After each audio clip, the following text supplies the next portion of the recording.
You don't buy a tractor and then just drive it till it runs out of gas or oil.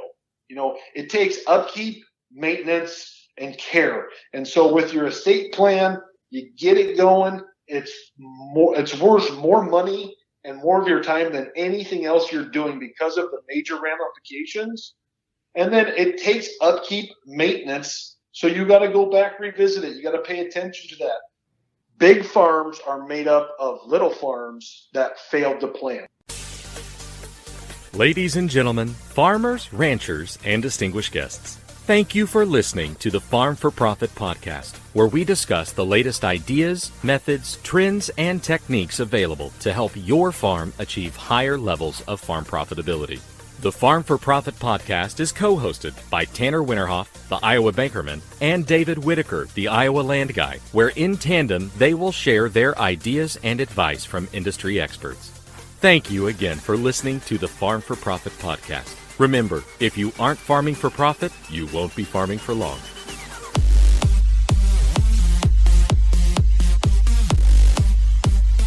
And now, here's Tanner and David. And welcome back to the Farm4Profit podcast. This is Tanner Winterhoff, the banker in Central Iowa. And this is David Whitaker, the auctioneer and realtor.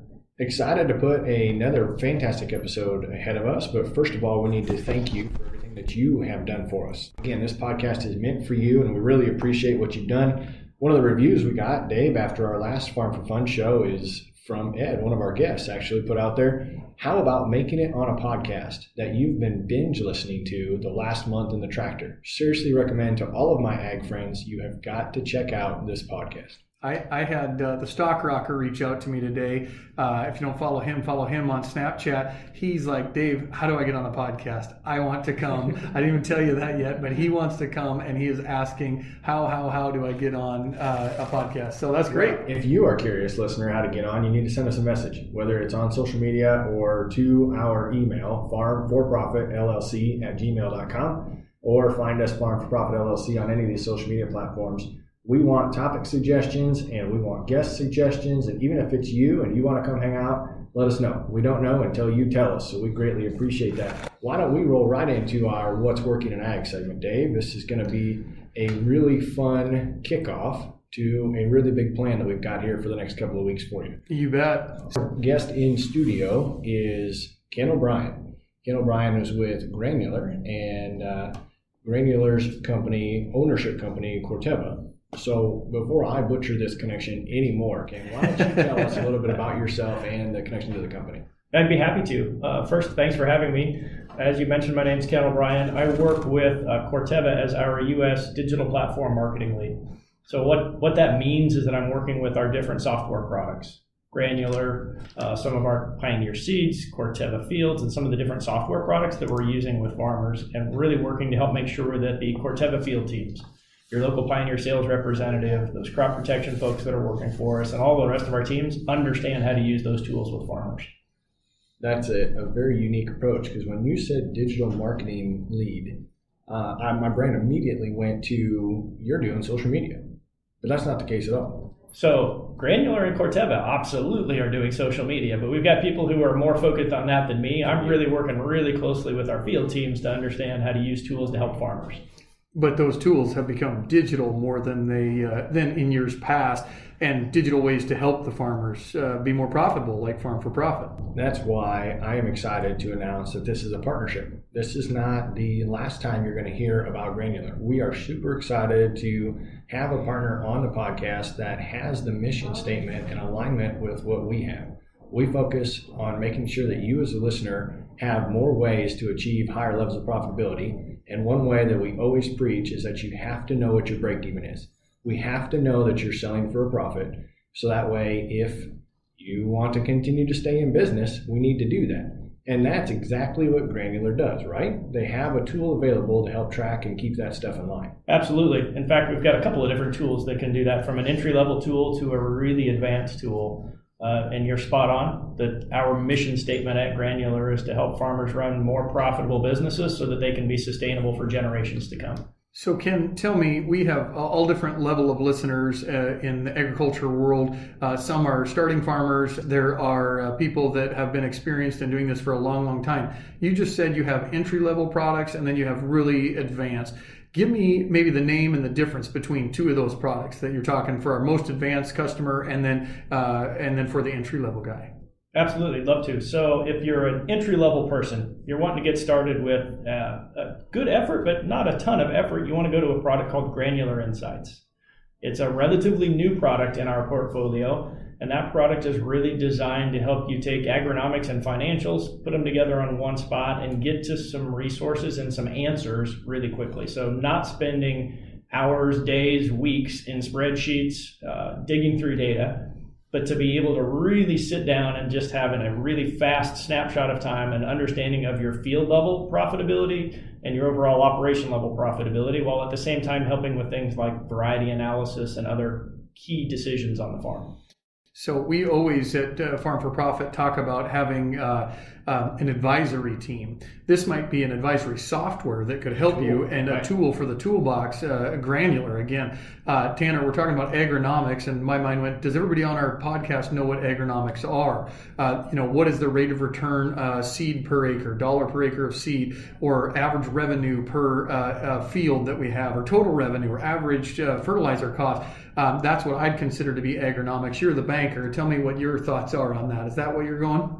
Yeah, I think just the knowledge anymore these days, because of how tight our margins are, the knowledge of knowing what you're putting into that acre and what you're taking back out, and then obviously what the net difference is between the two of them, is an extremely important factor. The awesome part that I got to witness this morning is I got to go through a demo day. Oh, cool. I can't wait to show you a demo of this too, but you opened up the home screen, and boom, it was right there, smack dab in your face. So once you got the information in there, you know exactly what your profit margin is going to look like, which is a really cool tool. But I know we're going to lose these listeners in the weeds here for a little bit too. So Ken, why don't we get back to you as an individual? How did you even end up in this position where you're at? It's been a fun journey for me. I'm an Iowa kid, born and raised. I grew up almost all of my life in a town called Stewart, Iowa, just west of Des Moines, about 35, 40 miles. Wonderful community. And then attended Iowa State University, wound up with an agronomy degree, spent about 6 years working in retail as a kind of a precision ag guy for a couple of different retail organizations and co-ops, and then came to Pioneer on the seed side of the business. Did that for about 8 years, and I've spent the last 7 years working for a Corteva business. Corteva didn't exist 7 years ago. That's about a 3-year-old corporation, right? But I kind of lump everything into today's terms. Right. The last 7 years working in different digital platforms with what was Encirca, which was started by Pioneer and got blended into Granular when Corteva acquired Granular about 3 years ago. So my journey has been from retail to working directly with growers on seed to now for the last 7 years working with them in software and helping them manage their farms with software. So would you say that technology is the way of the future for farmers and agriculture? Yeah, I definitely think that both Corteva and Granular feel that software and becoming more digital is a key part of farming in the future. Not just for the farmers, but for ourselves as well as a company, that we're going to continue to digitize, be able to use data to make decisions so that everyone is making more informed decisions to help drive higher yields and higher profits. I think you nailed it right there. I like that term. I've heard it before, data-driven decision making. And when it comes to farming, farmers are way technology forward more than people think. And we have some of the latest we had driving tractors before they had driving cars. I mean, we've always been technology forward. Now, whether or not every farmer out there embraces that technology is the question. But moving forward, especially in 2020 where we're at, I tell you, technology is going to be key. So I'm glad that Granular is very bullish on this. And so Tanner, there's more to our partnership with Granular than just the fun facts and the tools that we can provide to our listeners. You're telling me there's a discount. That's correct. If you go out to our homepage, farm4profit.com, remember it's number 4, we will have a link to Granular to where utilizing the podcast and what you heard here and what you've seen on social media can get you 10% off their services up to $1,000. So we're not talking just a little partnership here. They're seriously invested in the mission of this podcast, seriously invested in the future of technology, and are ready to put the money where their mouth is. Wouldn't you say, Ken? Absolutely. And I think it's a dedication that we have had to helping farmers be able to manage their operations better. And it's no better place to come than a podcast called Farming4Profit than to help us find those farmers who are really looking for the next step to get beyond Excel spreadsheets and start to get into an easier to use data source to be able to do that. And that's key for me. I can't wait until we share more about Granular in the future to get away from them spreadsheets and get a lot more accurate too. But how about we jump into, at the end of this segment here, maybe since our topic today is thinking about succession planning, transitioning to the next generations, knowing what kind of assets that we have, we need to protect and want to send on down the line. Is there a service that Granular has to offer that might assist in a succession planning type situation? Yeah, I think a couple of products could do that, but the one that really comes to top of mind for me would be a product we called Granular Business.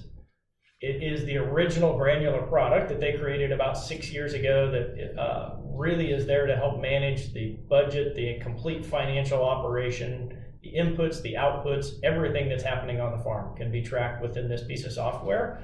And the things that I have seen happen from a succession planning over the years is that it's not only about the financials and understanding what's going on, it's about passing on the decisions and the tasks and all of the other things that I don't think a lot of people understand about how many decisions happen for a farming operation. And being able to have some of those be transitioned is also a critical step for succession. And you were talking earlier, we kind of missed it. We hit the low level, but we never hit the high level. Is this your high level product, Granular Business? Is this the one? This would be the high level profit management product, absolutely. And so Granular Business. This does way more. This is succession planning, as you said. This is control inventory inputs, forecast revenues, crop field planning, mobile teamwork, even transparency in communications with the next generation. Correct? Absolutely. This is a product that's tracking enough that we can spit out some reports to allow people to go apply for carbon credits through other people. I can't imagine what you could dig into when you look into this. So remember, if you want to demo this product, just reach out to Farm4Profit, head out to Granular and get this put together. But it was fantastic to meet you today, Ken. I really appreciate you being a part of Granular and Granular being a strong partner with the Farm4Profit podcast. Ken, if our listeners want to reach out to you and they would like to connect with you, how can they find you? Are you on Twitter, LinkedIn? What's the best way to get in touch with you? Probably the best way to get in touch with me is email, and it's Ken O'Brien, KENOBRIEN @granular.ag is the best place to find me. I am on social media, but not often enough that I'm going to respond to people, and so I don't want to send them to a place that I'm not going to be there. Fair enough. I just figured if guys had more questions about your product or something, that you would probably be the most expert person to talk with on that. Yeah, absolutely. And you mentioned that they can go to your website to get information, but they can also go straight to granular.ag as another great resource to learn. And if they happen to know their local Pioneer sales representative, they are way up to speed on all of our Granular products as well. And that's a whole suite of things that I think we really enjoy here on Farm4Profit. Because as the slogan I pulled off your website says, is this allows our listeners to farm with confidence and gives them an unprecedented control of running their own business. And I don't know if I could have worded it better, so I'm going to steal that and rip that right off granular.ag. But that's a really cool thing to have, a tool at the hand for our listeners to help them really monitor where their operation is going. Yeah, and another way that I like to say it is that we have such a broad portfolio of software available for farmers that we can meet someone wherever they are at in their journey to becoming digital, whether they're just getting started or if they're looking for a really advanced tool, we can meet them where they're at in their journey. So they have every tool you need, but they don't have a banker, Tanner, so you're still in business, and they don't have an auctioneer yet, so I think we're good. But I'm glad to see that we have a great partnership with Granular. So thank you, Ken, for joining us in the studio, and we sure appreciate it, and look forward to the partnership down the road. Thanks, guys. And that's what's working in ag. What another great segment for us to share with you listeners. And now we're getting ready to jump into our topic for today. Just so you know, you've spent years building and nurturing your business. And now, as always, it's a good idea to look ahead. Is your foundation strong enough to weather unexpected changes? Consider taking steps to ensure your legacy keeps going strong for generations to come. Principal can help. Call Diana Hudson at 515-979-3493. That is 515-979-3493. 888-888-3493 to get started today. Insurance products issued by Principal National Life Insurance Company, except in New York. Principal Life Insurance Company securities and advisory products offered through Principal Securities, Inc., 800/247/1737. Member SIPC. Principal Life, Principal Securities, Inc. are members of the Principal Financial Group, Des Moines, Iowa, 50392. Diana Hudson, Principal Life Financial Representative, Principal Securities, Registered Representative, Financial Advisor, 1275786-072020. Well, fantastic. Thank you, Diana, for hooking us up with our speaker today. Dave, who do we got in the room? I tell you what, my pleasure to introduce our guest today, Jessman Smith, who's the Assistant Director in Advanced Solutions, Principal Financial, graduated from Drake University Law School with honors, former wrestler at the university as well. Jessman, we got you on the phone. Tell us a little bit more about yourself. Yeah, guys, thanks for having me. I think what's pertinent to the listeners is that I'm a former farm litigation attorney, and that I did estate planning, probate, and probate litigation, meaning that when farming families failed to do proper estate planning and the surviving siblings wanted to duke it out in a courtroom, I was the guy who got paid to do that. So I think what that gives, it brings perspective, hopefully, to the listeners today that I know the ugly side, and we're here to talk about the good side too today. Well, and we always talk on Farm4Profit podcast about having a team and building a team. We normally talk about that team, Tanner, when we're talking about the team that is, we talk about an advisory board, okay? And it's normally for our current operations. It's our crop scouting person. It's our guy that's going to sell our grain. It's our banker, our attorney, etc. We're not maybe thinking about succession planning or afterlife portion of that. So even before that, as we're coming to the end of our plan, we probably need an advisor there too. I would agree. And that's exactly why we wanted to have this conversation today. It's one of those that's not always fun to think about, but in my opinion and from my experience, it's always fun to see a well thought out plan go into place. It's usually a sad event, but it's nice to see when they work well. So, Jessman, let me start with, out of the people that you've worked with or that you've litigated for or against, how many farmers do you believe in the Midwest, we'll just go Midwest here, have a succession plan in place? Well, by one means or another, we kind of all have succession plans, because if you haven't put one in place, then the court system will help you do that. But as far as good ones that were pre-planned, pre-funded, and all that stuff, it seems like having a good succession plan is the exception rather than the rule. It seems that more often than not, there isn't one. And sometimes farmers are comfortable with that because they had to deal with the same controversy to get the farm. But, when there's a good plan in place, somehow everybody wins. Okay. So let me, I'm just thinking like a listener here. We have small listeners. We have big listeners. At what status? If I have $1 million in assets, if I have 10 million, if I have 100 million in assets, should everybody do this? Yeah, I think absolutely everybody should do it, because a small farm is just as important to that family as a big farm is. There might be different techniques that you're going to use, but that farm still has just as much importance and family history on it, whether it's 100 acres or 10,000 acres. Okay, so now I'm curious. If I don't do this, if I got the attitude that, all right, I'll let them deal with it after something happens to me. What's the ugly? Why is this important?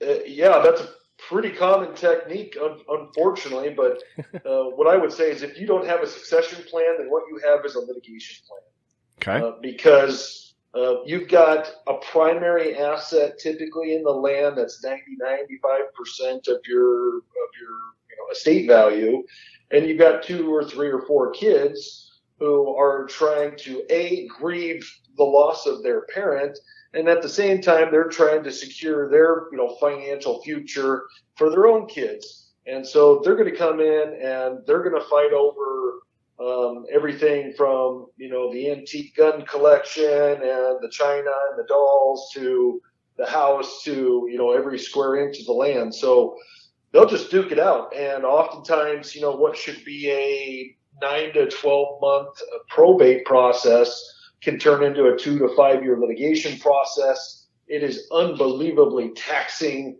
on the psyche and stressful for the people involved with it. And probably the most detrimental thing is not only does the land get split up, which is obviously sad to see, but even worse, the families typically get split up. Amongst the kind of general practice things that I did, I do divorces as well. And I always said that farming litigation was always worse than divorces because those people didn't want to split up, and those feelings went clear back to when they were kids, growing up on the farm or hunting together on the farm, and that resentment it boiled to the surface at that point in time. When I was dealing with divorcing couples, they wanted to go their separate ways. So the farming litigation got really ugly. Huh. So, well, that's very interesting. When we look at that, you mentioned probate. So for our listeners that don't know what probate is, help me understand what probate is. You said 9 months. Do you have to go through probate? What is probate? Help our listeners understand that a little bit more. Sure. Probate is the judicial process by which your assets pass to your heirs or your beneficiaries, basically the next generation. The job of probate is to basically inventory what all your assets are, to pay off all of your debts, and then whatever's left over to kind of tie it up in a nice, red bow, and then divide that amongst the heirs or the beneficiaries, either according to your estate planning, or if you don't have estate planning, the state has a set of default laws, which is called intestate, that splits up the assets amongst the children or whomever those heirs may be. It is a necessary process if you do not have a succession plan, because that stuff has to get passed on, but it's got to get passed on free and clear of debt. And so it is a very necessary process. What if all the heirs agree? Do they have to go through probate? If me and my brother or me and my sister say, "Hey, you take this, I'm going to take this, and we're done," do we go through a probate even if there was an official succession plan? Yep, absolutely, because the creditors or potential creditors are entitled to notice. Okay. That this is going on, and so they're going to get their fair share before it goes to you and your brother. So it's going to happen unless you have kind of some more advanced estate planning, i.e. trust planning, put in place. Okay. So you also mentioned in that first set of comments that there's a potential, if you don't do anything, for everybody involved to potentially split up as well, not just the assets. So who is that everybody involved, or who should be involved in this process? Well, the kind of everybody involved would be, if you have, kids, grandkids, whomever the case may be, it's the people that are set to inherit your assets are the ones that are going to, duke it out in a court of law. So I think it's a good idea to have everybody involved in the planning. It's not to say that they're going to have the say. Right. Ultimately, it's your farm, it's your assets. You do what you want with it. But I do believe it's really important to communicate and shape people's perceptions. One of the questions I frequently got is, what can we do to avoid litigation? The answer is nothing, because courts will not remove people's rights to access the courts. It's a constitutional right that they have. But what you can do to mitigate or lessen the likelihood that there is litigation is that you put good planning in place, you communicate what the plan is to everybody well ahead of time. That way they have time to shape their expectations and to kind of emotionally and financially plan for that, and then proceed forward at that point in time and make sure that there's funding in place to make that plan come to fruition. If you think about it, the way that a lot of people do it is, hey, my kids are going to find out their inheritance the day I die, right, when they see the will. And it's like, well, you are pairing the two most stressful events in somebody's life together on the same day. Your mom and dad are dead. Now here's what your financial future is. And it needs to be uncoupled through good communication and good planning. But pairing them together is just a recipe for disaster, especially if there's an unequal inheritance coming. If the farming son or daughter is getting the farm, and that's 90 or 95% of the estate, and the non-farming son or daughters are getting the liquidity, which is usually spent down in our retirement years. Now they're kind of getting, maybe pennies on the dollar. If they find that out on the day that you die, litigation is going to happen whether you got a goodwill or not. You fail to shape those people's perceptions and make sure that they have right expectations, and litigation is going to happen there regardless of whether your good estate planning is in place or not. So communicating and managing expectations is every bit as important as having good legal and financial planning in place. That's a great point, because what's fair is equal might not be equal and fair. That's a very good thing to try and head off. So besides the family members, who else would be valuable to include in this process? Yeah, so kind of that succession planning group, I would say, would be your attorney, your CPA, your financial planner. If your financial planner doesn't sell insurance, getting an insurance person involved. Some people get their pastor or whoever their religious leader is involved to kind of serve as a mediator in the family discussions. During a family meeting, it's really easy for everybody to sit at the kitchen table that they've always sat at, and then all of a sudden you assume the roles that you've always assumed, and then the discussions go how the discussions have always gone. And so in order to kind of break that cycle, it's good to maybe get a neutral off-site location. It's good to bring in a trusted friend to kind of mediate and make sure that everybody gets their turn to speak and talk about what their expectations are. But it also doesn't hurt to talk to, colleagues or peers in your industry, i.e. farmers. Talk to them about how they did theirs and how it worked for them and who they used and who's adept at that. And that's, what we find amongst any small business or mid-sized business owner is that their peer group is the most trusted group that they have, and provide them with a lot of good information. So most people are probably doing this. They probably don't do it when they're 20, but they're doing it near retirement or later in life, I would assume, correct? Yes. Okay. But I mean, my opinion is that now is the right time. Any time is the right time, because there are planned events and there are unplanned events. And the analogy that I use is the tightrope. It's on a tightrope, you've got a narrow path in front of you that is retirement. And you're going to walk that tightrope at your own pace to your own destination, to the door or the platform on the other side. And that's retirement. And then you've got and everything else. What if I fall off the tightrope? What if I die? What if I become disabled? What if there's a bankruptcy? What if there's a divorce? You have all those events that could knock you off your tightrope.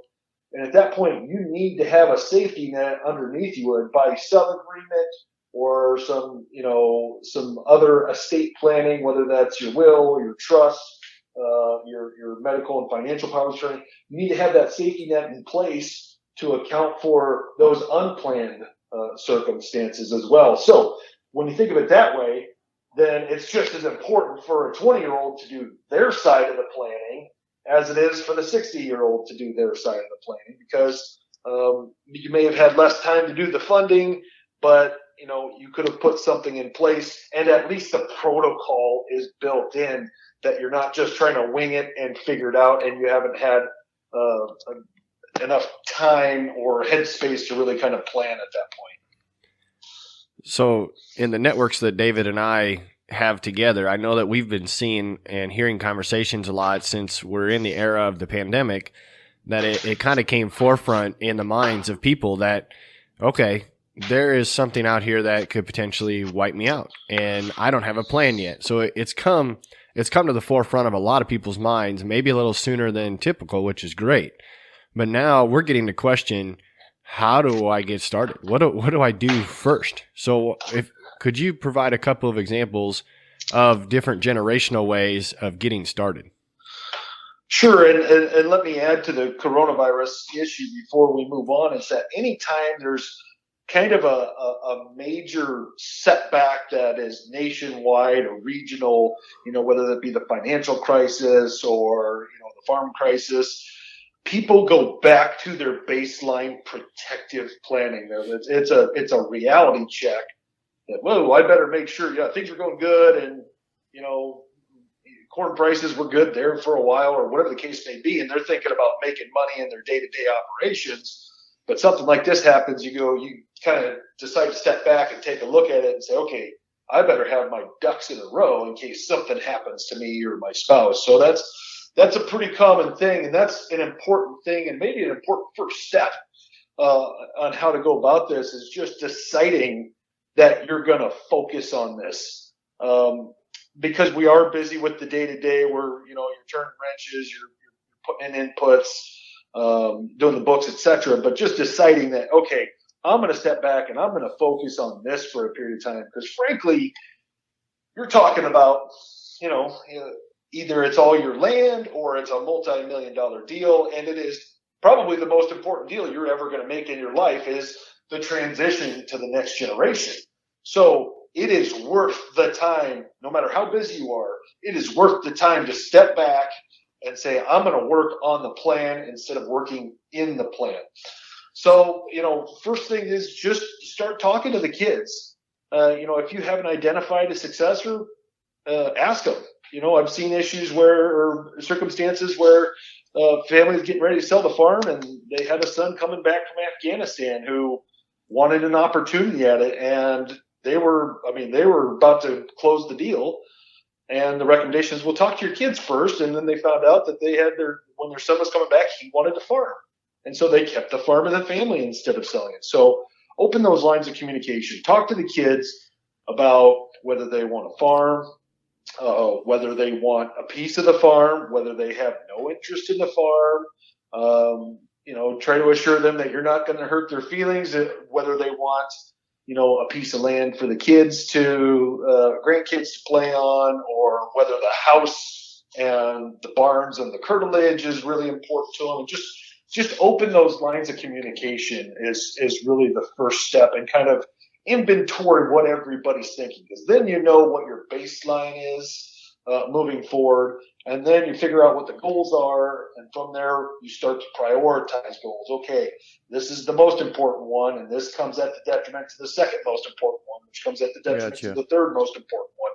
So after talking to everybody, taking that inventory, then you're goal setting, then you're from there you're ordering kind of highest value to lesser value, and figuring out how you want to accomplish.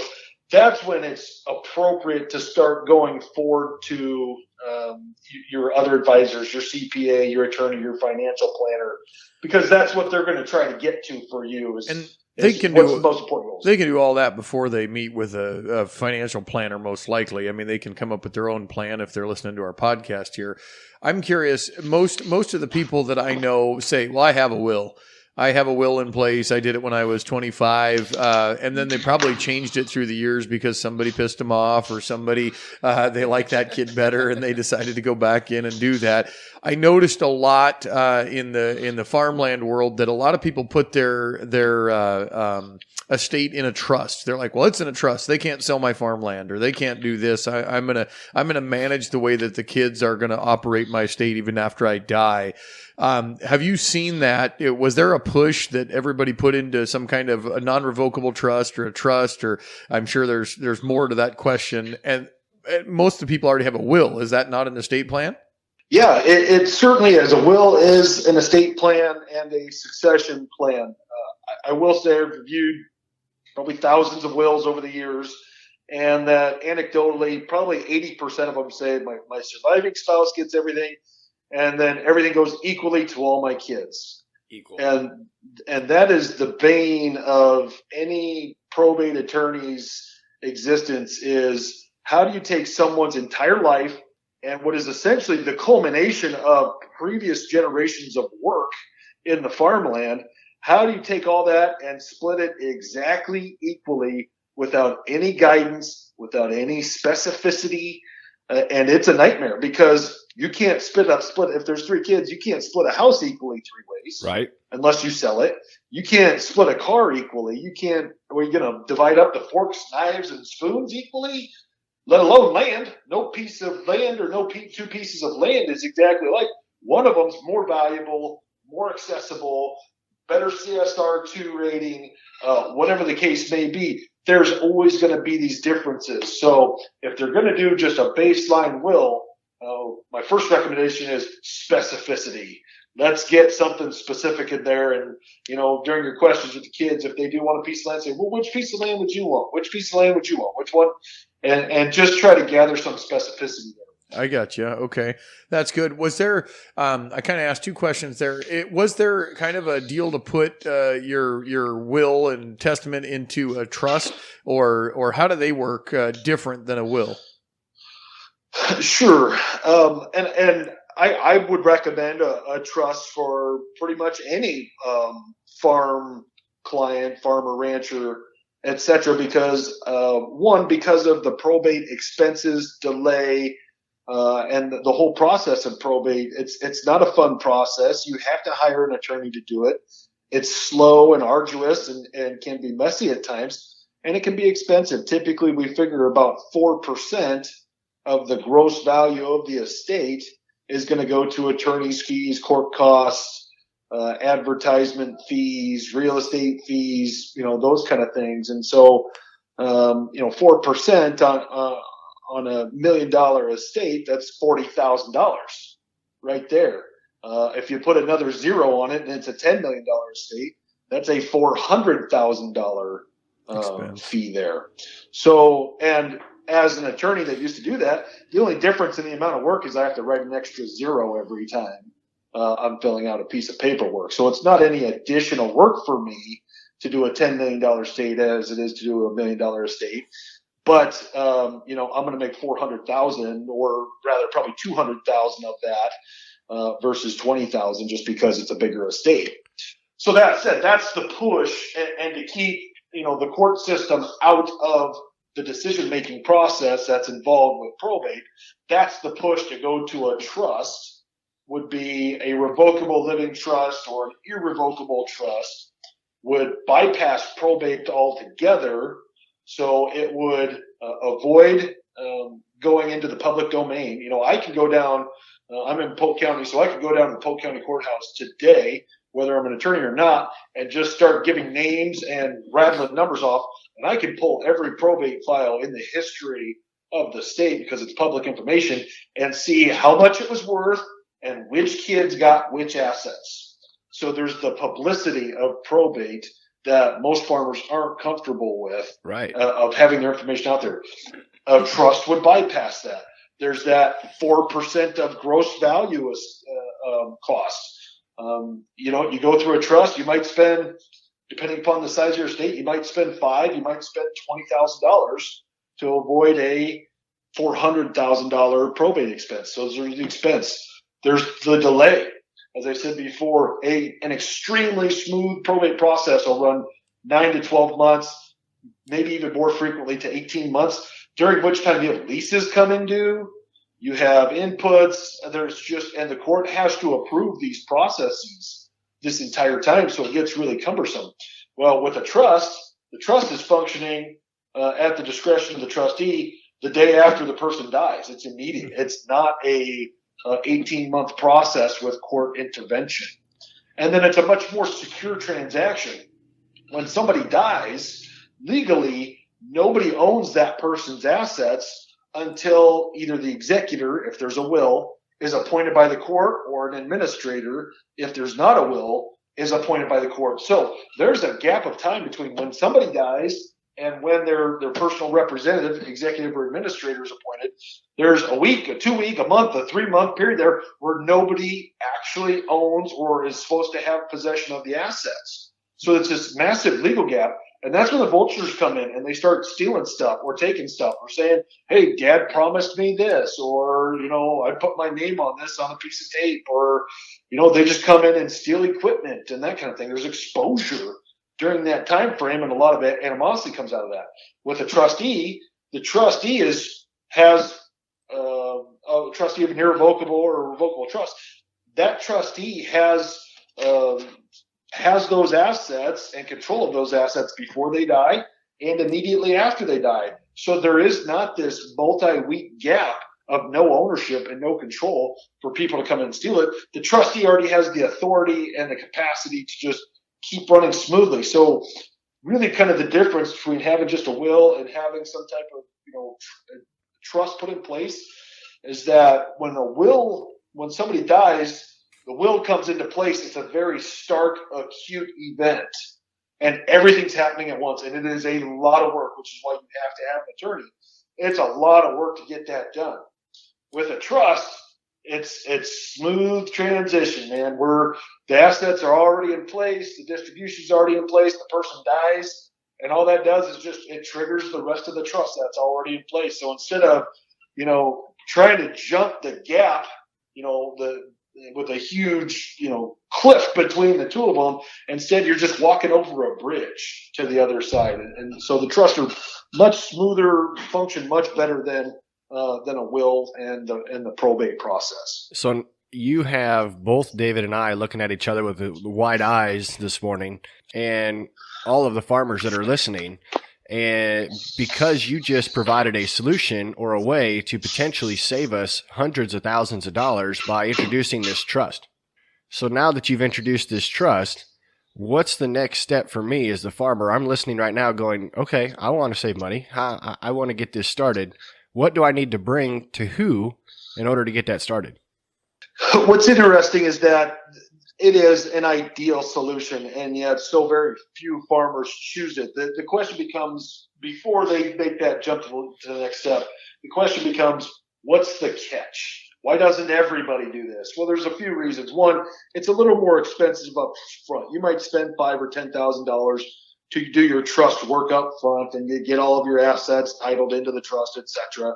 Versus you might get an attorney that charges $200 to do a will for both you and your spouse. Well, that's because that attorney is hoping that when you die, that the probate estate comes back to them, and they're going to get that big 2% fee to do that. So they're willing to dangle a cheap worm out there so that they can hook the big fish after you've passed away, when that family is stressed and confused and looking for some guidance from somebody that the parents trusted.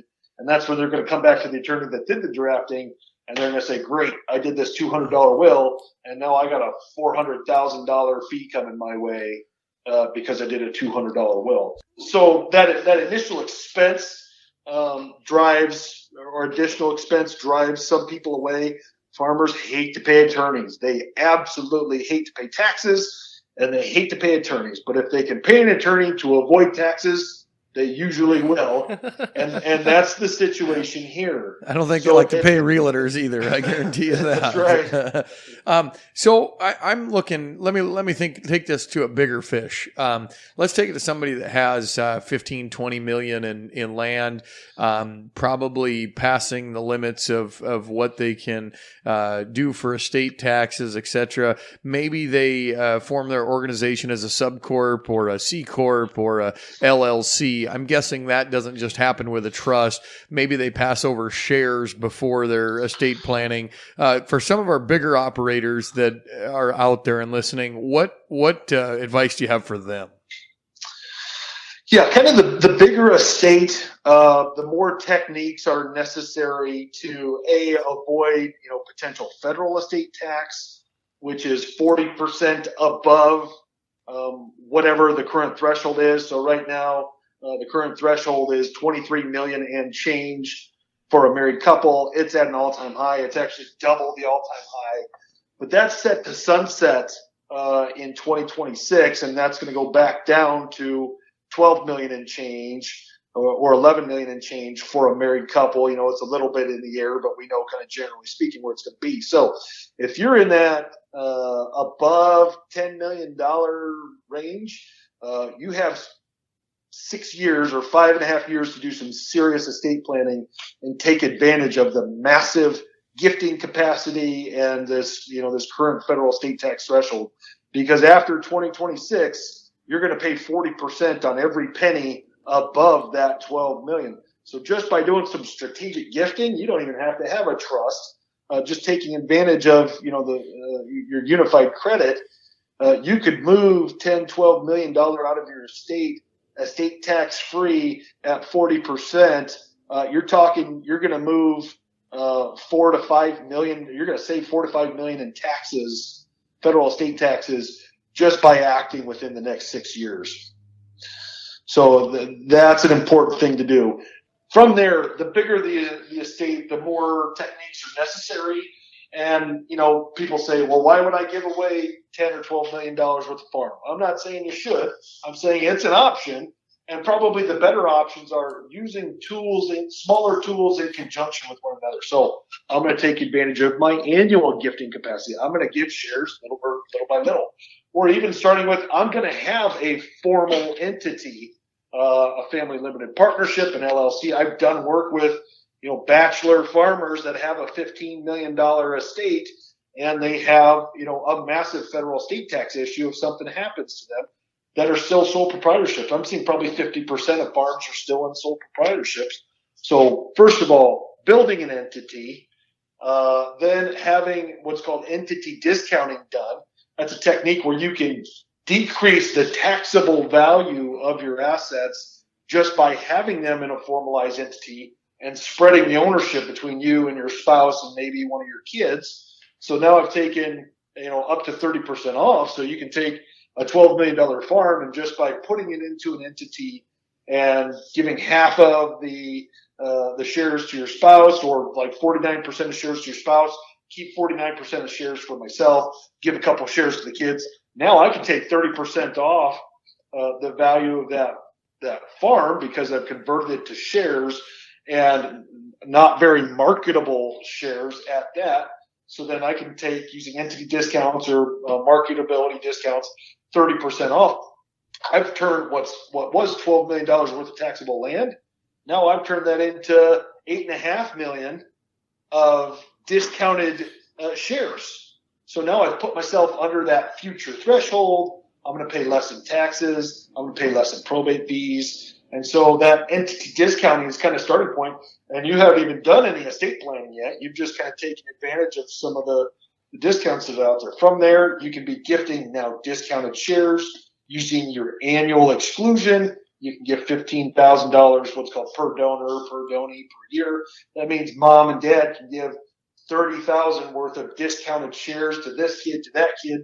And now they're moving those shares out of their estate.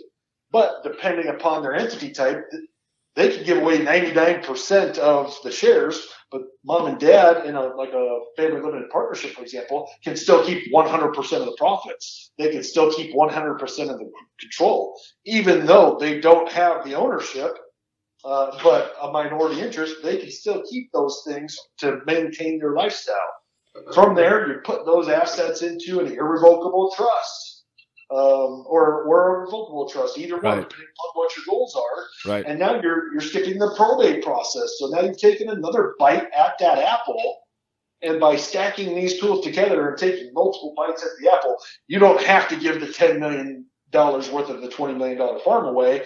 We can just chip away at it over time and use time to your benefit and cut down on, capital gains taxes, and cut down on federal estate taxes, cut down on income taxes, and cut down on probate fees. And you're just chipping away at it over time. Well, you sure know how to get at a farmer's heart, that's for sure, because you're talking about saving all this stuff too. So I know that we're going to have a lot of people that are interested in finally getting started on this, or maybe fine-tune a plan that they have. And that's something that they could reach out to a professional like Diana, who advertised earlier. But the starting the process, having that conversation, I've heard of parents making it a celebration, making it a party, hosting a really big barbecue, or bringing in some type of an entertainment to make it fun, because a conversation isn't usually super exciting or a positive one to have. Now, do you have any advice for the up and coming generation to broach this topic, if their parents are not, to in a way that it doesn't sound greedy, or doesn't sound like they're just trying to get their inheritance before they die? Do you have any suggestions for possibly our younger listener that needs to bring this up with the older generations? Yeah, and I think it's about making sure that the mom and dad, the current owners, can empathize with your situation. And it's essentially, hey, look, mom, dad, I'm interested in farming. It's been a highlight of my life. I'd love to be the 5th generation farming this land. But I know it's yours. You're going to do what you're going to do with it. I'm at a point in my life where I have a wife, I have kids, I've got a family. to provide for, and I need to know how to strategically place my assets, my income, and basically I need to know, do I need to save to buy this farm? Do I need to go buy my own farm and I'm going to inherit the land? It's a fair enough question to ask that say, I want to help you plan for succession, and you just got to give me some direction, because I don't even care what the plan is. As long as I know what it is, I can plan for it or plan around it. Okay. As a way to make that work. And so just getting those parents to understand, I'm not looking for my inheritance now, but if I need 20 or 30 years to be able to save to buy out my siblings, I better start now. Right. I can't do this. Yeah, I can't do that on the fly. It's good to have a heads up. So, Jessman, any last comments, advice, or closing thoughts that you have to share in regards to estate planning? Here's what it is let's get started with the conversation and just figure out, okay, where are the kids at? Where are my successors at? Where is the next generation at? And identifying that, talking to the other kids, and figuring out what their expectations are. Start talking to your peers. Make it a point to talk about it with everybody that might be interested in it. And once you've gathered that, then it's time to start talking to your CPA or your attorney. It's worth spending some money, because they might say, well, my attorney costs $250 an hour. Well, you're going to have a $400,000 probate fee if you don't spend $250 an hour up front. I mean, an ounce of prevention is worth a pound of cure. And so just getting the process going and make it a priority. Gotcha. Step back. It is the biggest transaction you will ever do. There's times when you bought land, you bought equipment, you had your annual inputs, etc. Guess what? You're about to transact your life's work to the next generation, and it's got to be done right. So a lot of farmers, they want to just set it and forget it. They just want to get their wheel done and call it good. Call it good. But I got you. You don't buy a tractor and then just drive it till it runs out of gas or oil. It takes upkeep, maintenance, and care. And so with your estate plan, you get it going. It's worth more money and more of your time than anything else you're doing because of the major ramifications. And then it takes upkeep, maintenance. So you got to go back, revisit it. You got to pay attention to that. A lot of farmers don't do it because they're not comfortable with it. Their expertise is farming.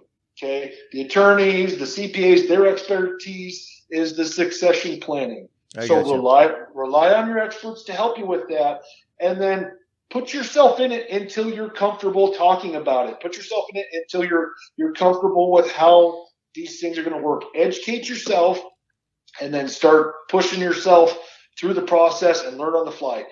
Farmers are jacks of all trades, right? They're, not only do they farm, but they're veterinarians, and they're economists, and they're weathermen, meteorologists. And so put another hat on and decide that you're going to be a succession planning expert too, because it is the most important transaction you will make in your entire life. Gotcha. Maybe aside from getting married. So, Jessman, one thing that we ask all of our guests to think about, you don't need it now, is that what do the most successful farmers that you've worked with, what is a trait that they have? So I'm going to have Tanner do a summary here, and I'll give a challenge, and then we'll come back to that. But start thinking about what is the most successful trait that the most successful farmers have. So that's a really tall task for me to do here, Dave. We covered a ton in this episode, and I want to thank Jessman for doing that.